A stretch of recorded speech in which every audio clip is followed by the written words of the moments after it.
एक छोटा सा बोर्ड रेड़ी की छत से लटक रहा था। इस पर मोटे मार्कर से लिखा हुआ था, घर में कोई नहीं है, मेरी बूढ़ी माँ फालिज ज़दा है, मुझे थोड़ी थोड़ी देर बाद उन्हें खाना और इतनी ही मर्तबा हाजत कराना पड़ती है। अगर आपको जल्दी है तो अपनी मर्जी से फ्रूट तोलें और पैसे कोने पर रैगजीन के गत्ते के नीचे रख दीजिए।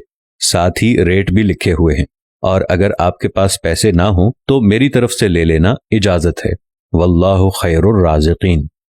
इधर उधर देखा, पास पड़े तराजू में 2 किलो सेब तोले, दर्जन केले लिए, शॉपर में डाले, प्राइस लिस्ट से कीमत देखी, पैसे निकालकर रेड़ी के फट्टे के गत्ते वाले कोने को उठाया।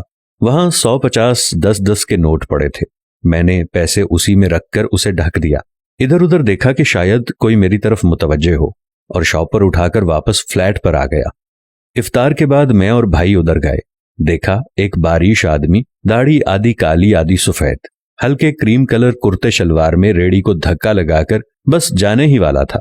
वो हमें देखकर मुस्कुराया और बोला, साहिब फल तो खत्म हो गया। नाम पूछा तो बोला, खादिम हुसैन। फिर हम सामने ढाबे पे बैठे थे, चाय आई।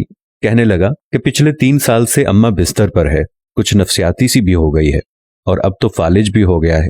मेरा कोई बाल बच्चा नहीं, बीवी मर गई है, सिर्फ मैं हूं और मेरी अम्मा।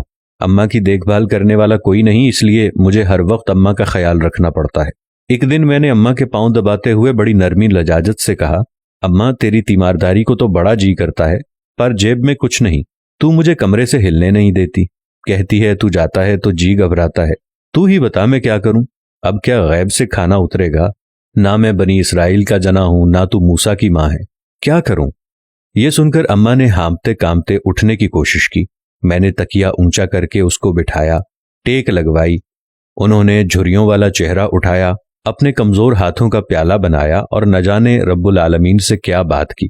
फिर बोली, तू रेड़ी वहीं छोड़ आया कर, तेरा रिज्क तुझे इसी कमरे में बैठकर मिलेगा। मैंने कहा, अम्मा क्या बात करती है, वहां छोड़ आऊंगा तो कोई चोर उचक्का सब कुछ ले जाएगा। आजकल कौन लिहाज करता है, बिना मालिक के कौन खरीदार आएगा। कहने लगी, तू फजर को रेड़ी फलों से भरकर छोड़ कर आजा, बस ज्यादा बकबक नहीं कर, शाम को खाली ले आया कर।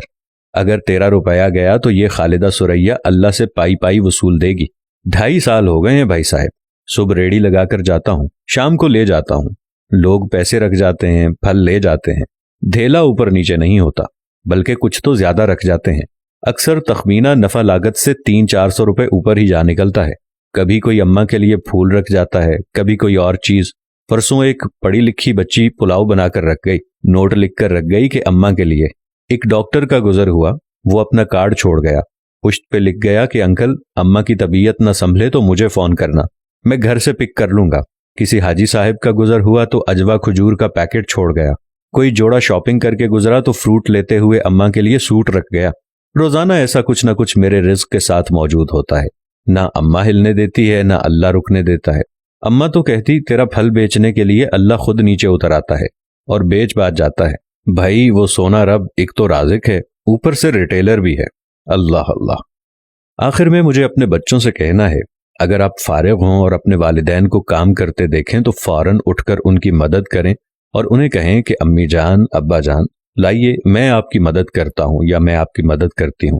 फिर देखें दुनिया और आखिरत की कामयाबियां कैसे तुम्हारे कदम चूमती हैं, इंशाअल्लाह। दोस्तों, ये एक बहुत ही मुतासिर कुन और दिल को छू लेने वाली वीडियो है। अल्लाह ताला वाकई राज़िक़ हकीकी है। उसने दुनिया अच्छे लोगों से भर रखी है। सिर्फ चंद गुमराह और कम समझ लोगों की वजह से कभी कभी परेशानी बन जाती है, जबकि सारे बंदे दर्जा बदर्जा अच्छे और खूबसूरत दिल और सोच रखते हैं। अल्लाह अच्छे लोगों को जज़ाए खैर अता फरमाए, आमीन। अल्लाह ताला हम सबको वालिदैन की खिदमत करने की तौफीक अता फरमाए, आमीन या रब्बल आलमीन। प्यारा इस्लाम के दोस्तों से अपील है, इस पैगाम को जितना हो सके शेयर करें, शायद आपकी वजह से ये बात किसी के दिल को लग जाए। जज़ाकल्लाह।